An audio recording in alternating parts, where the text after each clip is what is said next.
Hello, folks. It's Meandering Mike in the man cave of madness. It's here in the middle of the day. We're playing Maharaja. We had finished up turn 11, which I had stopped just before the Portuguese turn before. As you can see, the Portuguese have landed and captured some coastal areas and built some factories. Factories are really like armed, walled trading posts, little colonial outpost kind of thing. There was no friendly guys nearby to receive arm tokens. The Portuguese were doing the fighting themselves, and there was no one nearby to grant them arms token. So we won't see that in action until probably the end of this turn, turn 12. Turn 12 is going to have some excitement. Here there are, I can zoom in here. The focus is working a little better. It was not working a little earlier.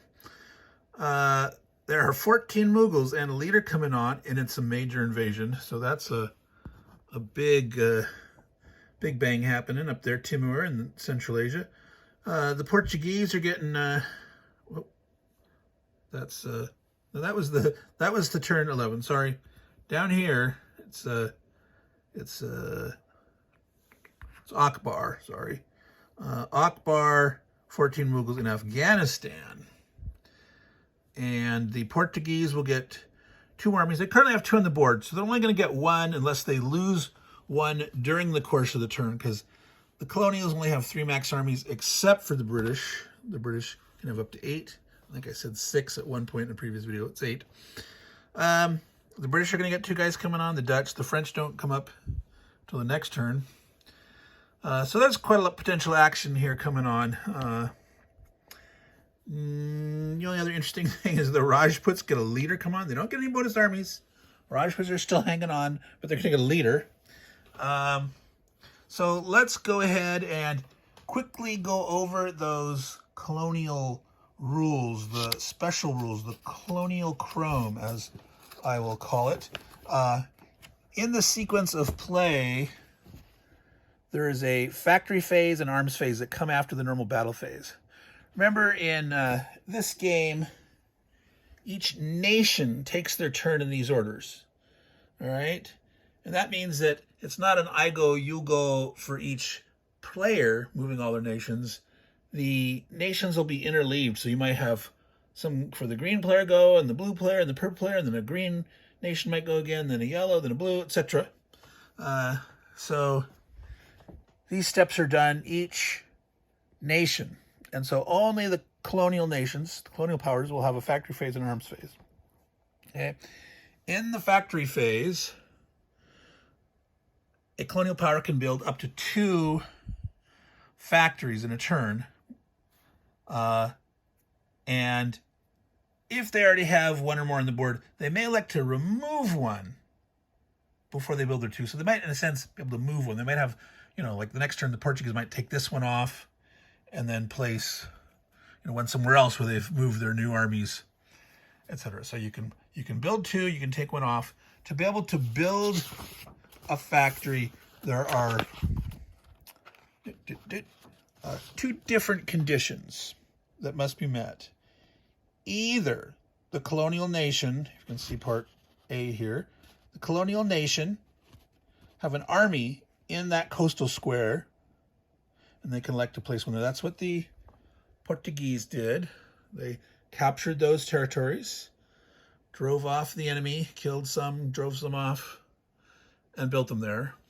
And that's how the Portuguese get their points. You can see there, 1 for each factory they have at the end of their game turn, and a bonus if they control 1, 2, or 3. So if you build at least 1 factory, you're going to have a factory on a coast. So that's going to be 1 plus 1 is 2. You've got 2 factories, they might be on the same coast, in which case you get 3 points total, or if they're on 2 different coasts, you'd have 4 points.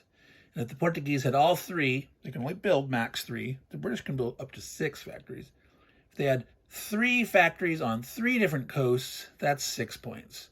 Or they could have a mix of, 3 factories in one coast for 4 points, or 3 factories such that there's 2 in one in another.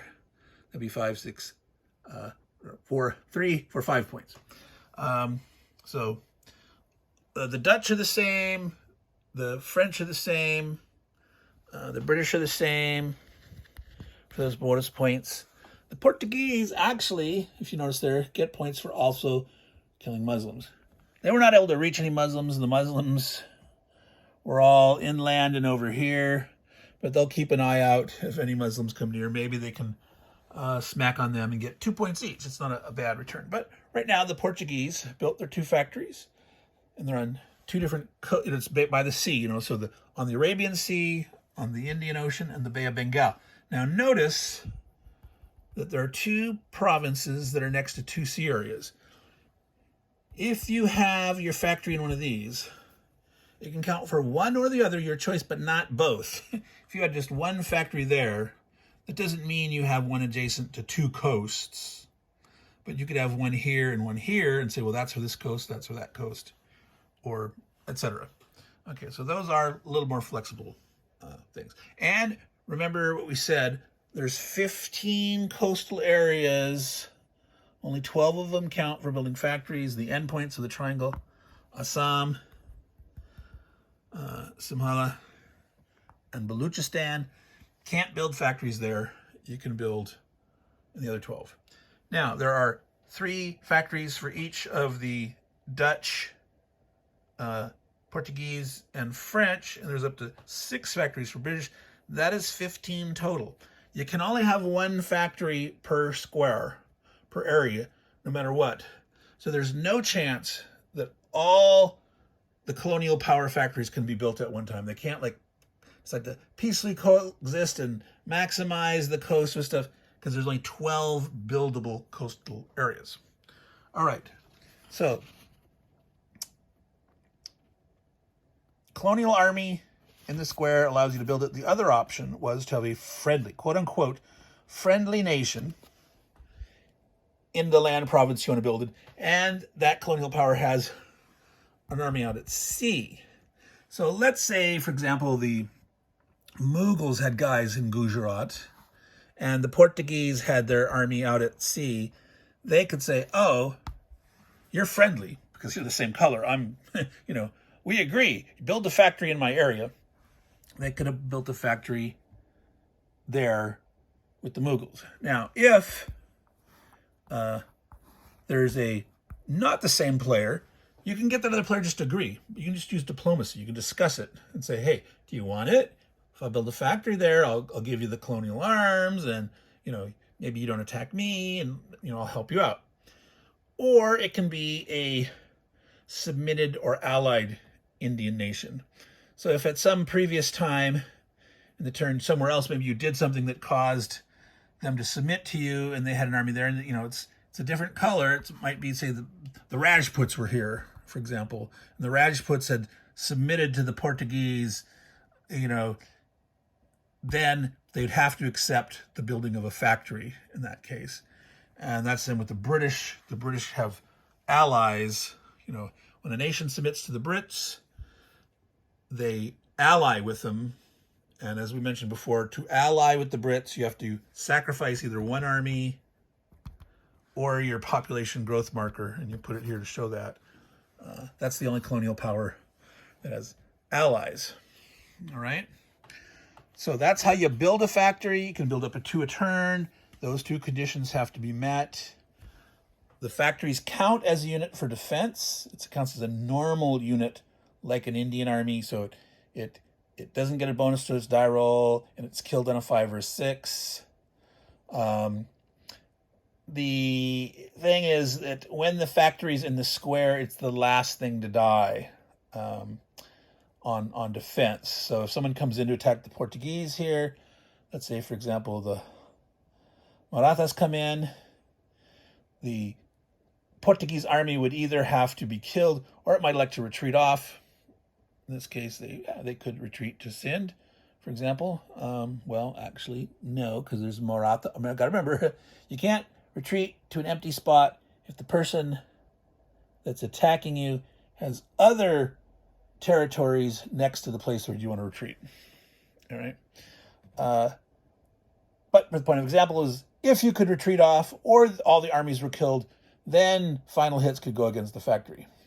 Now, in the case where the factory's in a square with the non-owner, this not the same color, they could elect to attack the factory in their turn. So let's say someone submits on one turn to the Portuguese, they build a factory there.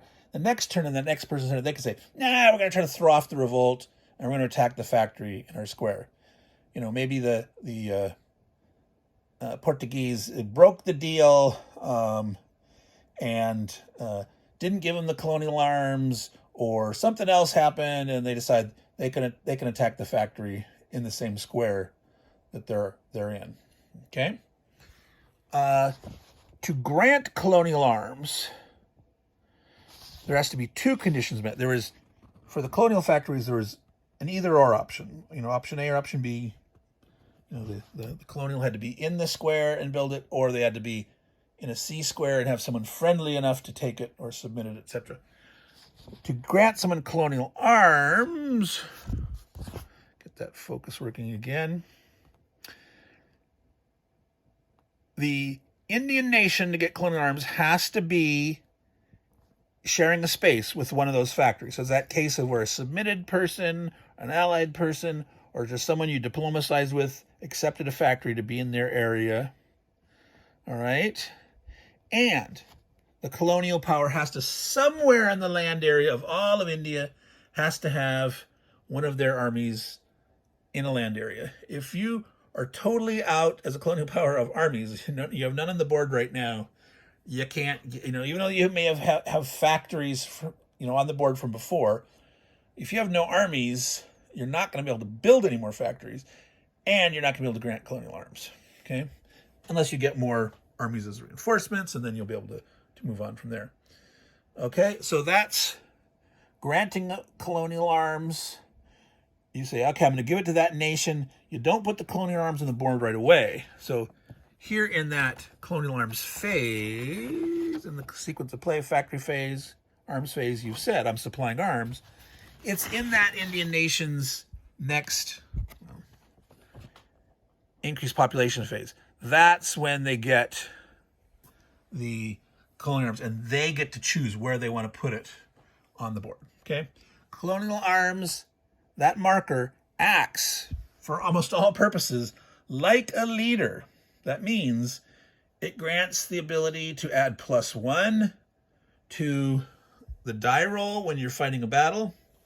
So leaders get a +1. Leaders can move 3 instead of 2, and leaders don't have to stop.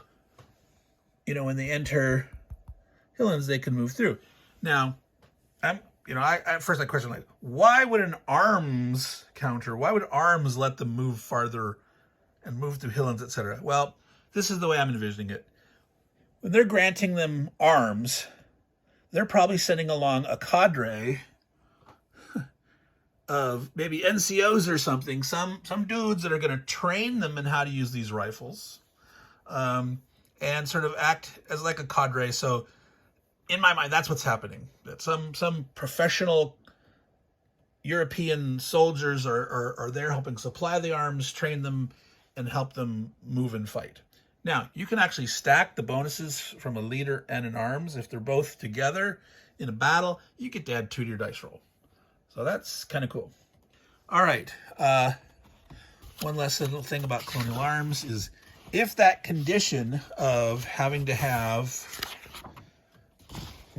a leader, the nation has to be in a factory, and the leader, not a leader, an army of that colonial power has to be somewhere on the board, like the army that's supplying the NCOs. That's not part of the rules. That's in my mind. If that disappears, if that goes away, poof, that nation loses their colonial arms token. The granting nation can also take it away during their colonial arms phase. They could say, nah, I don't want you to have it anymore. I'm going to give it to someone else. Okay? Last thing I wanted to go back about the colonial power Chrome rules is that the British, can get Raj points. The Indian nations that could get Raj points got them for each territory they can control and each territory that potentially submitted to them. So if, say, the Rajputs submitted to the Mughals are one of the nationalities that can get Raj points. Any territories that the submitted nation would count towards that. Well, the Brits, besides what their own armies occupy, what any allies occupy, because remember, if a nation submits to the Brits, they become a permanent ally. Any of their factories, any British factory, even if there's, that some other army in that space, that British factory will count that territory for the British. And, get this, every vacant area in the game counts for the British.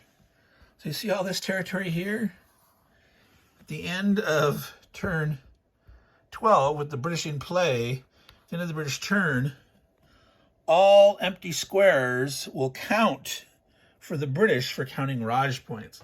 Now that seems a little weird to me.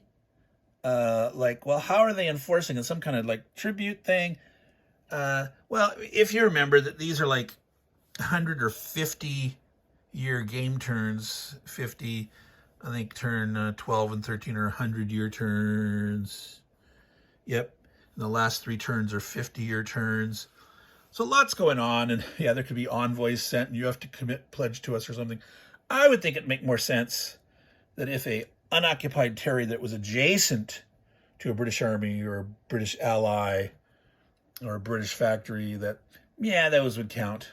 But we'll play it as is, that any vacant territory will count for the British towards Raj points. All right, so that was 17 minutes, way too much time, but explain in a little better detail. And again, we saw what the Portuguese did. The points for last turn are here. So there was 4 points for the Mughals taking Delhi. That was their special points for that turn. And these other 4 points are for the Portuguese, since they built 2 factories and they have guys on 2 coasts. They weren't able to kill any Muslims, but that gives them 4 points. 2 factories and on 2 coasts. And then we had 2 points over there. The purple player, which was the Rajputs killing a Muslim army, and no one else scored any points for that turn. Turn 12, only the Rajputs get normal turn points. That's because they've got this leader coming on, and be interesting to, again, read the history, their notes, and see who is this guy, what was their big deal. Unfortunately, they're really small. They're not going to be able to do much, but we'll see what happens. All right, so let's just dig in and start playing. The Pandyas are gone, if we remember. There's no Greeks, Afghans. The Marathas have 10 armies on the board. Their max army capability is 12. They still have their ability to grow population. They are actually very close, but they've got... Let's make sure we don't mix up the Muslims and the Marathas. That was the bane of last turn, the total mess. So they have 1, 2 open areas, and then together 3, 4 and a half pop growth. So 4.5 plus 2.5 is 6. 7, build 2 armies, have 1 point left. So they get their 2 armies. They're back up to their max total still, doing quite nicely. Now again, their points are not, they're going to score points next turn. A lot of points in this region, but starting on turn 14, they're going to be northern India. So they don't want to get too far south. They want to try to keep some presence. In fact, this Gujarat, this is turn 12 now, so turn 13, they want to make sure they have Gujarat. That's worth 2. So maybe they're going to go beat on the Portuguese. The Portuguese get points for killing Muslims. The Maharajas and the Muslims are played by the same player, blue. So by the Maharajas beating on the Portuguese, that makes it more likely that the Portuguese aren't going to kill any Muslims. So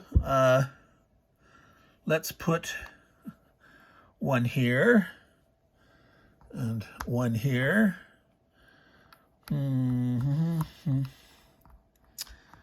Do they want to stay so spread out? I don't know. I think they're going to want to have quite a bit of power hitting this, because the Portuguese army is only hitting a 6. Let's see, maybe they'll stay away from Baluchistan. Well, there's more. Maybe they want to stay in Baluchistan, because that is a place where, again, the colonial powers don't necessarily want to grow. They want Golconda. That is one of the next turn Maharathas. No, it's not. Wait, 13. Yeah, Golconda. So let's move down here. Bayajapur, they don't get any points for Baidar. So maybe they'll move up this way. The Muslims, maybe they'll help the Muslims out. They'll get out of the Muslims' way. Keep one in Rajputana. Yeah, maybe they'll do something like this. This is kind of central. I don't know. No one's, well, colonials could hit this. Maybe they want to be stronger here. 1, 2, 3, 4. That's a lot. 5, but God,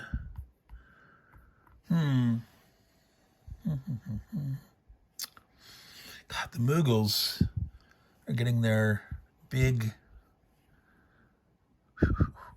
Wow. Do they want to put, maybe they 5, 4, 7. That's huge. It's huge. Yep, they're gonna keep more down here. This one come here. They're gonna occupy this coast better. Try to keep those points. 1, 2, 3, 4, 5, 6 armies there. All right, that looks good and exciting enough. So, where are my dice? So 6. They had 1, 2, 3, 4, 5, 6. That's 6 black dice here. Now, I'm going to roll the Portuguese army gets a +1. The factory does not, right? So I'm going to use the Portuguese army is going to be the leafy die. All right. So the leafy die got a +1, which turned it into a hit. 2 hits there. All right. So they were able to get a hit to kill the Portuguese army, and then had 1 more hit. So if there had been like 2 5s, they couldn't have killed the Portuguese army at all. And therefore the factories, that's my understanding of the rule. No hits can be applied to the factory till the other armies are killed or driven off. So luckily they were able to kill the army and that, but 2 Maharathas die. So the Portuguese have a guy die. The factory is removed. The 2 armies that they grew, which they don't mind doing that. If they can keep, losing 2 armies but grow them back, they're doing pretty good. The Maharathas don't ever lose their population growth ability, where like the Muslims are at the state where they're only growing in South India based on South Indian population growth. That's why they were hoping to get more in there earlier, and they didn't. And that's why the Maharathas are letting them get in there. More unity for the blue team. All right, so that was the Maharathas. Oh, interesting. The Maharathas get points for killing British factories, if you see there, which aren't on the board yet, but they will be soon. They're done. Let's move on. The Cholas, the little Chola. The Chola no longer has a pop growth. That's why they don't. That's the Rajputs. Oh, I forgot. No, the Rajputs have not gone yet. They're coming up. There. All right, Cholas, they don't grow. They're sitting here. So they just keep sitting here. They attack someone. They can get points next turn. So they just want to sit there and live. If they had somewhere else to go, they might say, like, this is on the border of the two seas. This might be a more juicier target for one of the colonial powers. They might want to move out of there. But right now, they can't without fighting, so they're just going to squat. Squat and leave it. Marian's Harpons. Sinhalese. The Sinhalese are going to get 1, 2, plus half each 3. Wait, are the Sinhalese still growing? The Sinhalese are still growing. They never lose their population ability. So, 1, 2, 3. They get their 5th final army. Again, the Sinhalese. Where's that here? Yeah. Max 5. That white line there. So their later points are only Lanka and Simhala.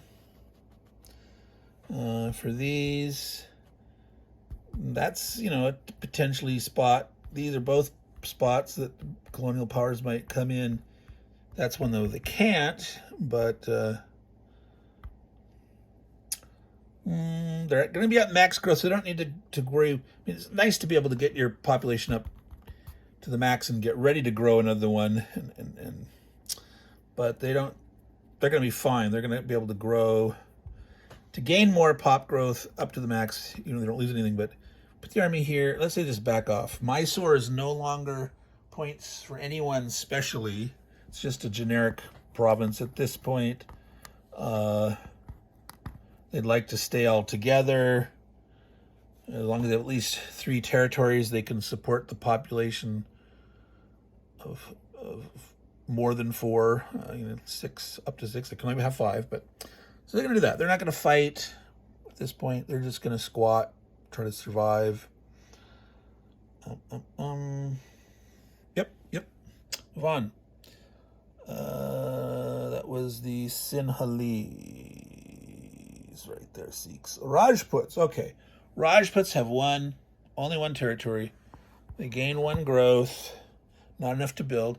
But nice if they could build, because then they could have 2 armies and they could potentially overrun Lahore and attack Agra. Agra's worth 2 points. Their situation. The Rajputs, special points, turn 12. Agra or Delhi, turn 12. Agra or Delhi, 2 points each. They get points still for killing Muslims. They don't get points for killing Mughals. But Delhi's much closer, and they can't penetrate through there. But, oh yes, they got their leader. This is their turn. They get a leader. Sangha. I think we're going to have them attack Delhi. They're going to go for the extra 2 points. They've got their leader, so it's better than, than 50-50. They got that bonus. They're going to hit on a 4 or greater. So even though it's even number of armies, again, the black are attacking, adding 1. Hit, they miss. So they've killed 1 Mughal. The Mughals are going to retreat. They're getting 14 armies, but, they want to save everyone there because they have a major invasion, so they get to go twice, so they would retreat. Can't go to Punjab because that's where the attacker came from, so they have to go here. That's the only adjacent space because remember, this does not connect. These 2 connect. Over here, this is a point of 4. They do not connect in the diagonals, so that's specifically stated in the rules. But this you just have to look at and see that there's no way that this connects to this. Therefore, these 2 connect on that little tiny spit right there. All right, so they did. They took Delhi. They didn't lose anything. And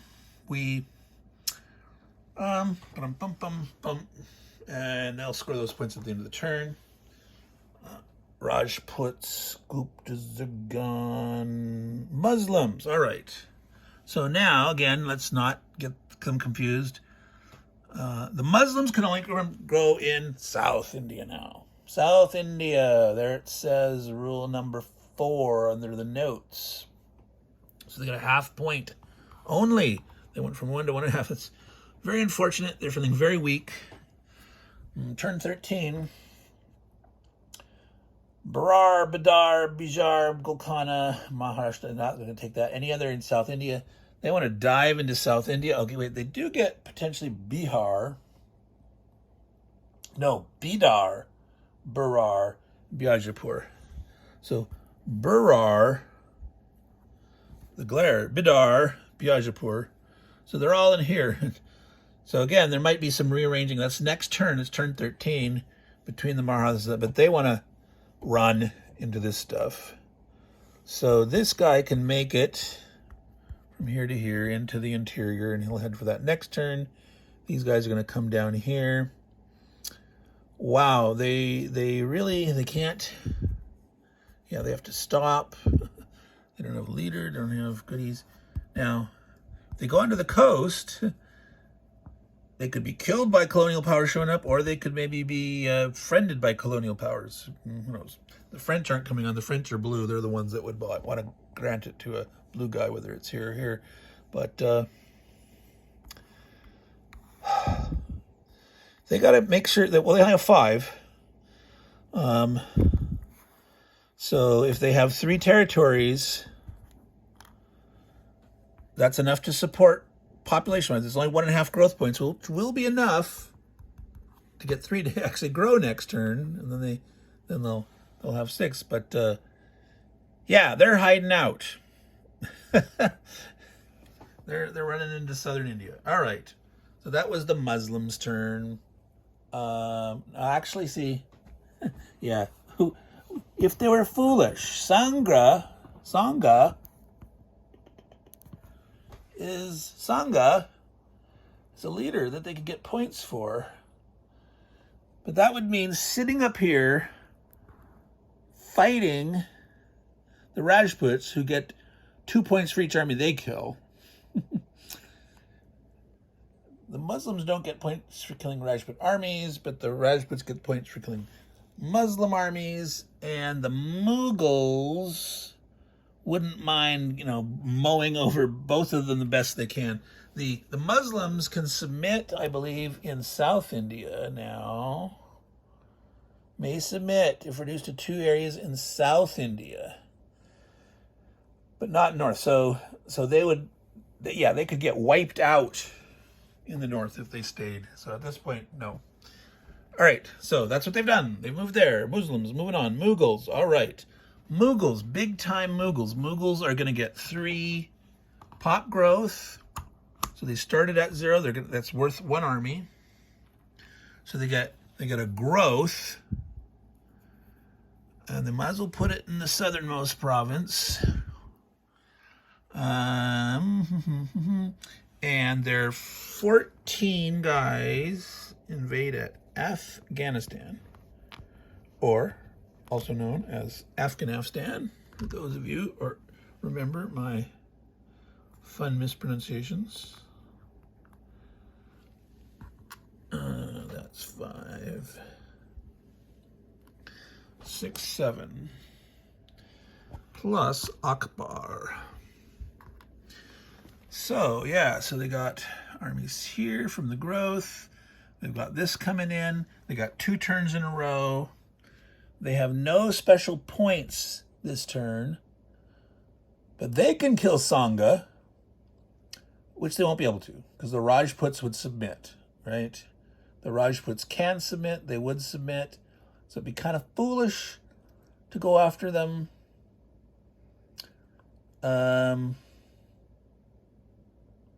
Unless they did something really silly, like they only attack, say, with 2 armies, and the Rajputs say, aha, I can maybe kill you off, and so I won't submit, I'll do the fight, and they roll lucky, and they kill both the armies, and the leader would die, and that doesn't make sense. Who would do that? So, yeah, there's points on the hoof there, but they're not going to get them, because the Rajputs would submit. So,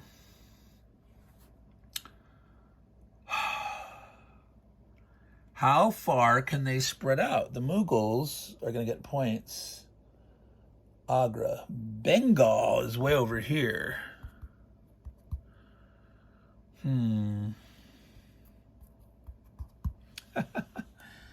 Well, they can if they use a leader, their leader. See this route, this this is like the foothills of the Himalayas, and these are spaced closer together. You move a little slower, but you overrun this guy, you bring your leader to here, and then the second turn of the invasion, you can get to Bengal. So if you want to maximize points, that's next turn anyway. That's next turn. So they don't have to do it this turn. This is turn 12. All right, so just do the sensible things. They want to try to beat on these guys probably.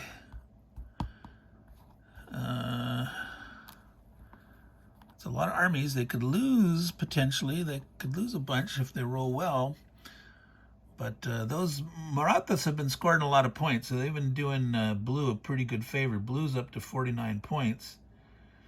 Green's way down there at 23. They want to hurt blue, I would think, and the fact that they can't attack much. Bengal, Delhi, Gujarat. Their Gujarats were 3, so they might as well start fighting for it now. Berar, Bund. That's all a bunch of stuff in here. Okay, Bund, Bihar. No, was that Berar? Boy, all these names that are so similar. Berar, Lahore, Khandesh, Kashmir. So there's a lot of points up there. Rajputana, Sindh. Those are with 2. It's like Baluchistan's not worth a lot, but they have to think. Can they could spread out 14. There's 19 armies. 14 the invasion, 5 there. If they only lose one army, they can spread out across 18 provinces and get two points of Raj points. That would sort of hint that they probably don't want to attack the Marathas in Gujarat.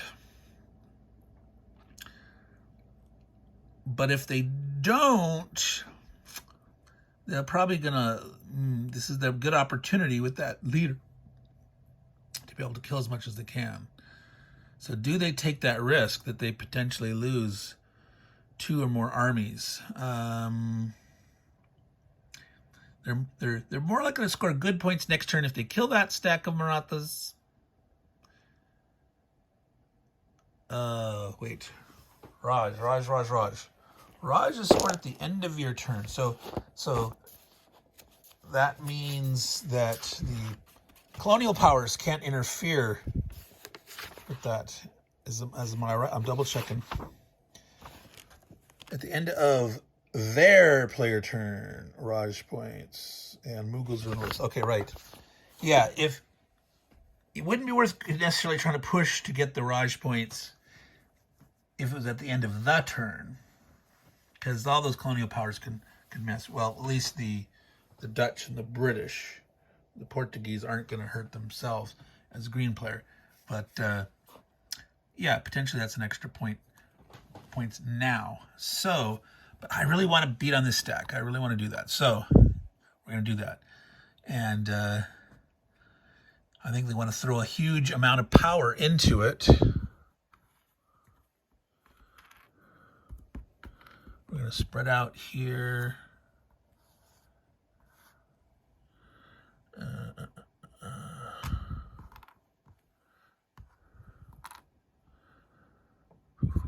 One, two, three. The leader's going to come down. They have to be able to spread out enough.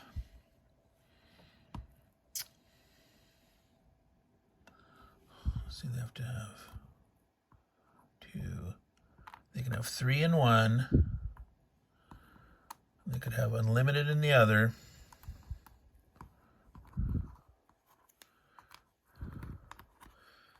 And the leader will still be around. They could even use it. They could too much odds that they'll lose stuff if they try to penetrate into this thing. If they don't go into Malwa, this guy could retreat there potentially. No, they couldn't, because they'd have other guys here adjacent to that. They could not retreat there, whether they're in Malwyn or now. So we went more this way to spread out into that stuff. All right, so we'll have, we're gonna have 7 armies. We're gonna have 7 armies in here with the leader. We only want, you know, 1 round of battle and kill them all, or make it the odds are so good that they're.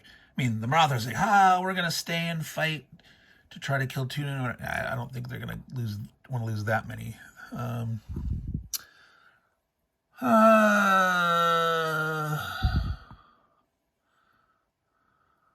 So the guys that were there, 1, 2, 3, 1, 2, 3. So there was 3 here. So one of them could have moved into here, and then this guy could move to there to spread out. All right, gotta make sure. Yeah, I had 3 here. 1, 2, 3. That could be these guys. No, wait, they only moved 2. Stop. What am I doing? They only moved 2. All right. Rewind, rethink. All right, so again, we don't have to be here at the end of this turn to score points. They just have to spread out enough that they can get, yes, the leader moves 3, but these guys only move 2.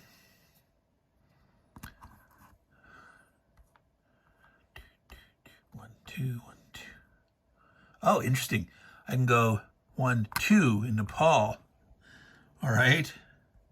A guy that was here can go 1, 2, and then the next turn from Nepal, they can get out here easily. So there we go. That's the saving grace. So we're not going to be this far here, but should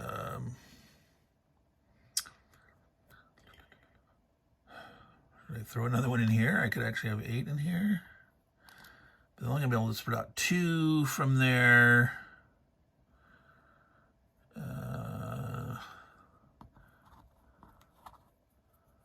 Well, they're only coming 2 from there. So I think we can only have 3 here. We can only have 3 here because we only have 1 over 3, because this is more central, but 1, 2. 1, 2.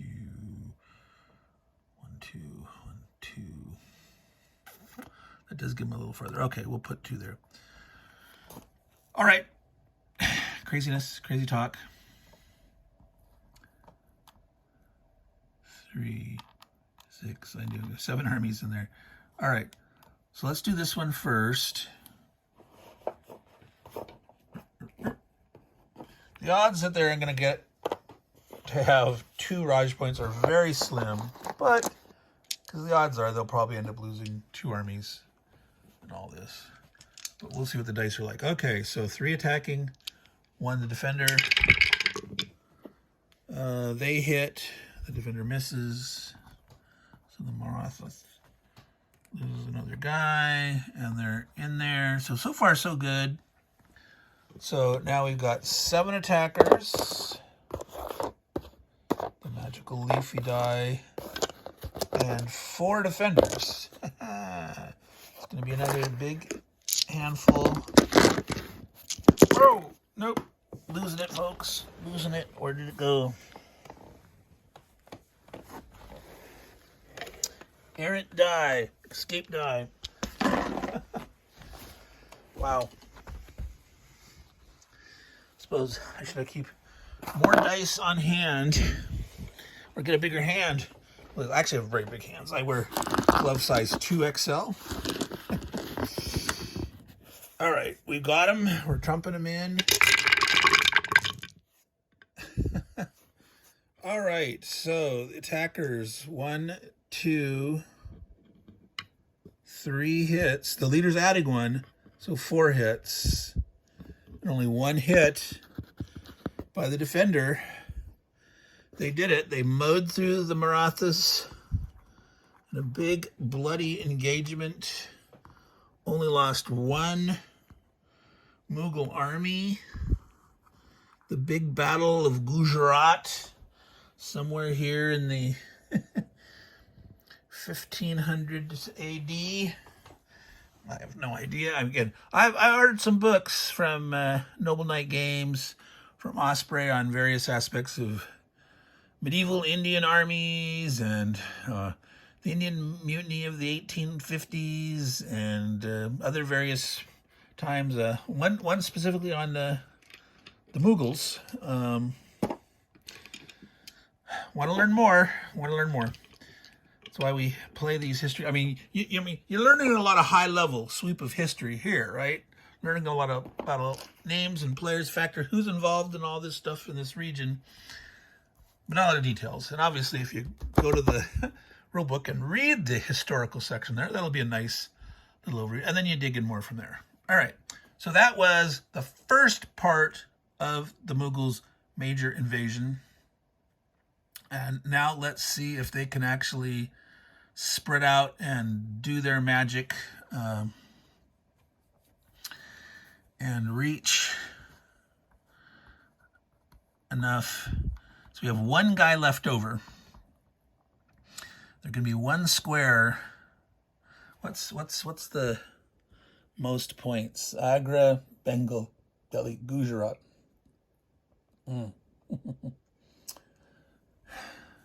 Maybe try to Agra more center again. The Rajputs are going to lose the leader. The Rajputs, yeah.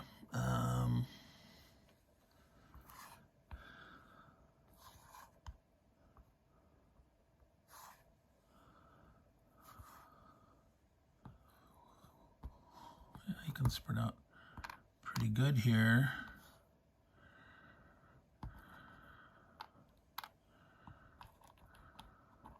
Or should I say pretty well?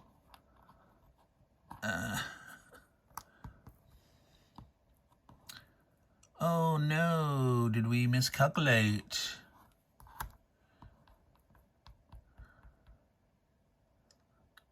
No, you know why? Because we're gonna throw one of these into Nepal again. And so we can do this, one of these guys goes over to here and this guy goes over there. So we spread them out, have two here, put one into there.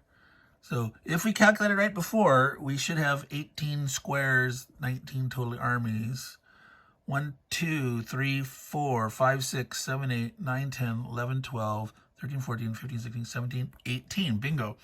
18. We're going to add those 2 green points here for Raj right now. Maharaja. Yeah, here it is. The other Maharaja, name of the game. Maharaja, name of the game.